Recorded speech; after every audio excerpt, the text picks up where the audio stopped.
This is part 2 of the video of 6.2. So part C on the next page says, what is the probability that an acting light bulb will last between 6 months and 18 months? So same thing as last time, right? We have to convert these into days first. So 6 times 30 is 180 days. So this is technically 180 days. And 18 months is 540 days. So between, right? So this is the probability of the x variable is between these two numbers. Now, if you guys remember, right, how did we find areas between them? We had to subtract the areas of them. So this is the last question we did in 6.1. Right? Find this area, find the area of the other one, and subtract them. Okay. So in that case, that's exactly what we have to do here. So again, this is 300. So we want area between these two values. Okay. So that means we have to do this twice. We have to convert both numbers to z-scores. The first to 180, and then the 540.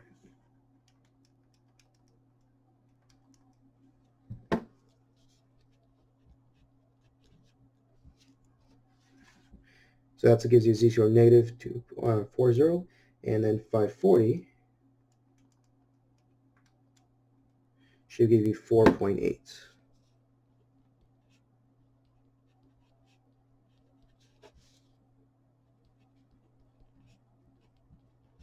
So now if I graph this,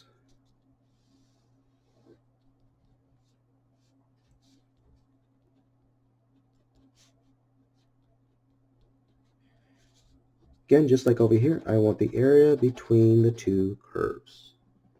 Okay. All right, so that means we're going to find two areas, area to the left of this, and area to the left of this, and then subtract the areas themselves. Okay. So I ran out of little space here, so I'm just put it on a separate sheet of paper. Okay.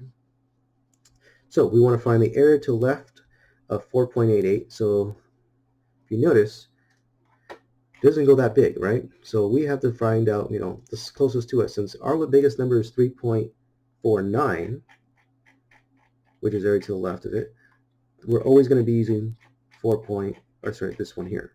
So anything bigger than this, fives, fours, we're always going to be using this value to help us because, ours isn't perfect. So area to the left of a z-score 4.8 is going to be 0.9998. And then area to the left of negative 2.4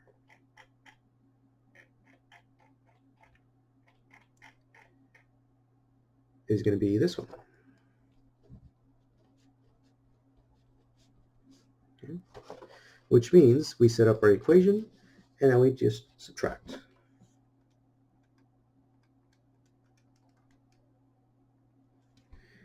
So it's going to be 0.9916. So the probability that a light bulb will last between 6 and 18 months is 0.9916. Okay. Okay. So now that I kind of got comfortable converting these scores and then finding areas, well, the question now becomes, what if we want to go backwards? Okay.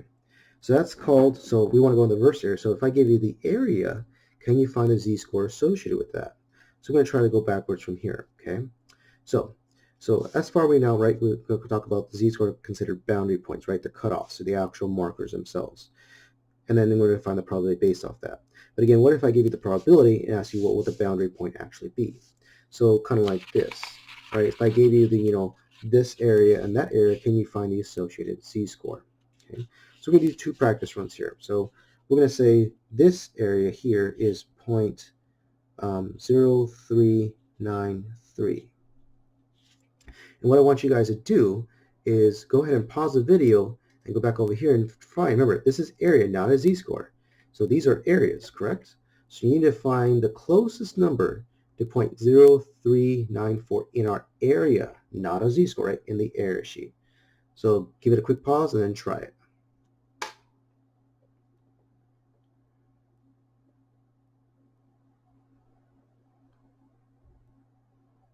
Okay, so hopefully you guys tried it and got the closest one. So I'm trying to get this one. Let's see what it is.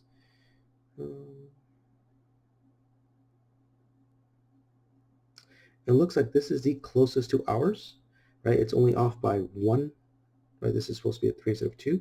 So therefore, because ours is not perfect, we're going to use the closest one to what we have. So since this is the closest one to the area we have, we're going to use this associated z-score because of it. So remember, going backwards, so z-score's first two numbers go on here, last numbers across. So going over here, the first two numbers of our z-score is going to be negative 1.7.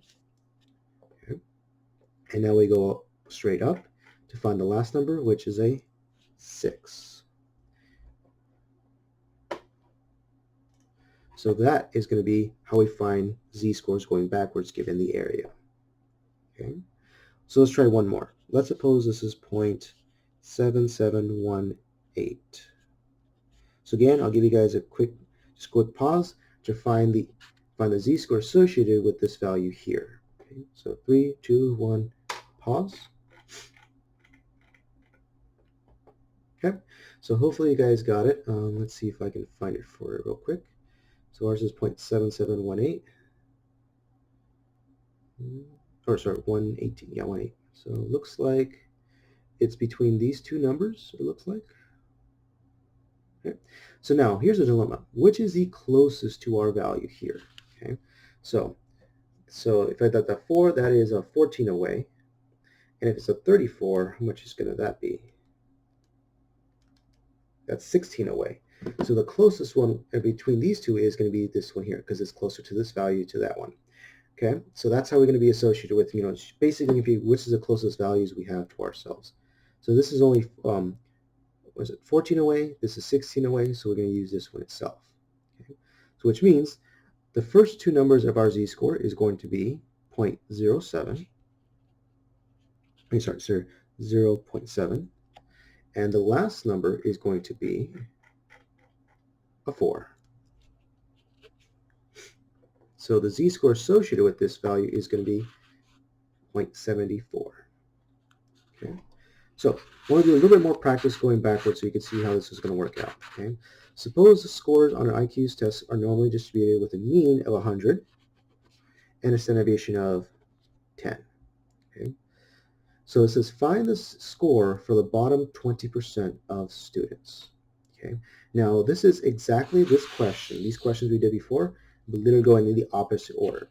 Meaning they're going to give you the answer, right? Our answer for this case, for instance, was 0.9946. So they're going to give us the answer, and we want the actual numbers we started with at the very beginning. So we're literally doing the opposite order of what these problems are all about. Okay. But it's not too bad. Okay. So first thing we want to do is actually find the z-score associated with that. Now, here's the thing. We got to figure out, is it area to the right or to the left of this 20%? So what does bottom mean? Let's start there. So it says the bottom 20%. So is that below or above a certain value?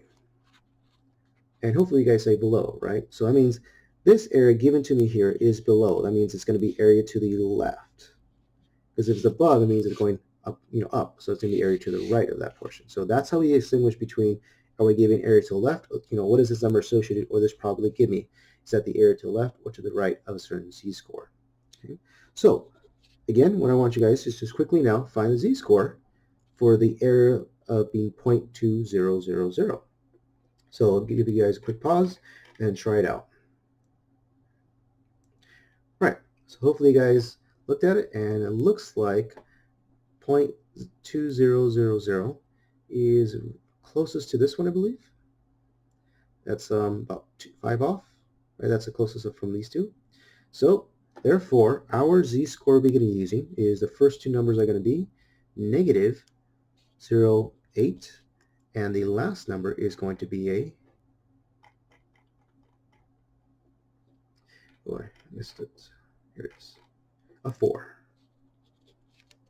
Okay. All right, so therefore, that's our z-score. So z-score of negative 0.84.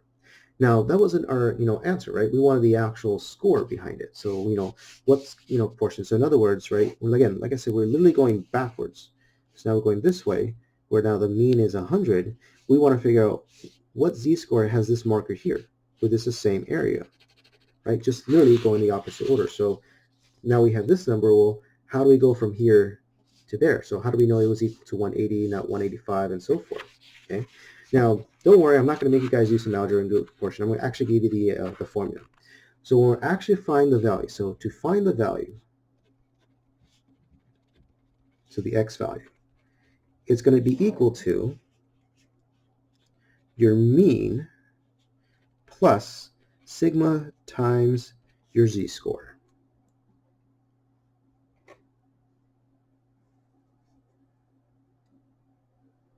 Okay, so that's how the equation to find the value going backwards. So you want the actual score itself.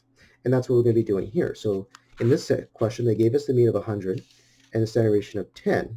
So now we found the z-score, so now we can plug in our new equation to find the actual score associated with that z-score. So now we plug it in, so the x value is going to be mean of 100 plus our standard deviation of 10 times the z-score of negative 0.84. And now order operations, right? So big thing, right? Multiplication comes before addition, so make sure you multiply first and keep the negative. If not, you're going to get something really, really big. So this x value is going to be 91.6. So there we go. That is the score itself. Score is 91.6.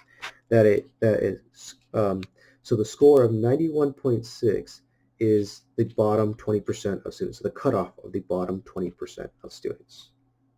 Okay. All right, so I'm going to cut the video here. So we'll wait to do the third part. We'll do multiple questions based off this stuff.